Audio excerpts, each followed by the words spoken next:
Guys आप सभी को हमारी तरफ से प्यार भरा नमस्ते। और आप लोग कैसे हैं? आशा करते हैं अच्छे ही होंगे, अपनी अपनी ज़िंदगी में स्वस्थ और मस्त होंगे।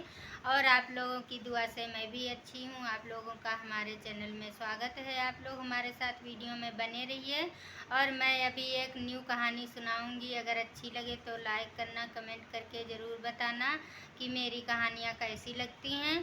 तो आप लोग कहानी को पूरा सुनिएगा तभी आनंद आएगा। और इस कहानी का नाम है एक राजा के 3 बेटी थी। बहुत दूर के राज्य में एक राजा रहता था। उसके 3 बेटियां थी। बेटियां बहुत सुंदर थी और वो आपस में बहुत हिल मिलकर रहती थी। राजा उन तीनों बेटियों से बहुत खुश था। एक दिन राजा के मन में एक सवाल आया और उसने कहा कि आज मैं अपनी तीनों तीनों बेटियों से पूछूंगा कि तुम तीनों मुझसे कितना प्रेम करती हो। तभी राजा तीनों बेटियों को अपने पास बुलाया और कहने लगे कि तुम तीनों मुझसे कितना प्यार करती हो। पहली बेटी ने कहा, पिताजी और राजा, मैं आपसे जितना लोग हीरों से प्यार करते हैं उतना ही करती हूँ। राजा बहुत खुश हुआ और शाबाशी की। दूसरी बेटी ने कहा, पिताजी और राजा, मैं आपसे उतना ही प्यार करती हूँ जितना लोग सोने से प्यार करते हैं। राजा बहुत खुश हुआ और उसकी भी शाबाशी की। इसके बाद तीसरी बेटी यानी कि छोटी बेटी से पूछा, कहा, तुम बताओ। तो उसने कहा, पिताजी और राजा, मैं आपसे उतना ही प्यार करती हूँ जितना लोग नमक से प्रेम करते हैं। यह बात सुनकर राजा को बहुत बुरी लगी। राजा ने कहा, मैंने सही से सुना नहीं तुम्हारी बात, लगता है हमारे समझ में नहीं आई। तो उसकी छोटी बेटी ने फिर से जवाब दिया कि मैं आपसे उतना प्यार करती हूँ जितना लोग नमक से करते हैं।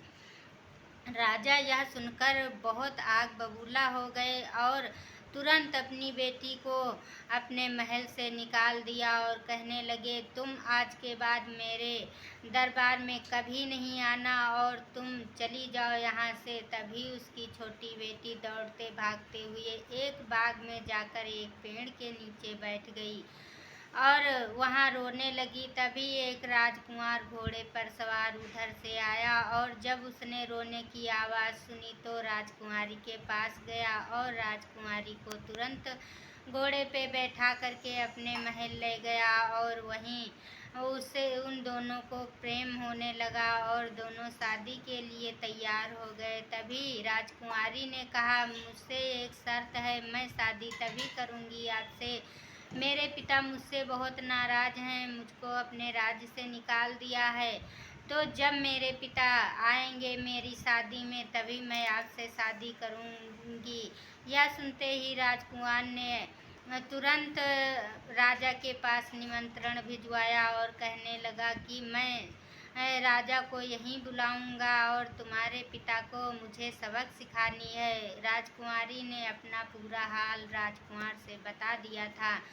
तभी वहाँ जब निमंत्रण गया और निमंत्रण में यह नहीं लिखा कि राजा की ही बेटी है। राजा जब शादी में गए तो अच्छे से वहाँ खाने की मेज लगवा दी गई और उसी के बगल में राजकुमार बैठा था। और जब राजा ने खाने को देखा तो उन्हें लगा बहुत स्वादिष्ट खाना होगा।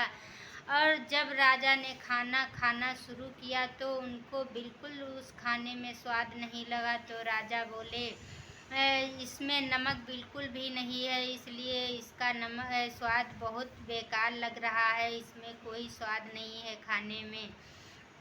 तभी एक लोग ने अपने सर पर चुन्नी डालकर नमक लेके वहाँ पहुँची और कहने लगी, ये लीजिए नमक और आप खाने में डालिए और अब इसका स्वाद देखिए। यह कहते ही राजा तुरंत अपने बेटी की आवाज़ पहचान गए और उसका चेहरा उठा करके देखा तो उनकी छोटी बेटी थी। राजा के समझ में आ गया कि ये लोग हमें सबक सिखाने के लिए यहाँ बुलाया था। राजा ने अपनी छोटी बेटी से माफ़ी मांगी और कहने लगे, बेटी मुझे माफ़ करो। तभी छोटी बेटी ने कहा, पिताजी मैं आपको माफ़ कर दिया, और बताइए नमक के बिना कोई स्वाद अच्छा रहता है? राजा ने कहा, नहीं। तो उनकी बेटी ने कहा, हम इसीलिए तो आपको बोले थे कि नमक के बिना हर कोई खाना और जो भी वस्तु है खाने वाली वो बेकार लगती है। तो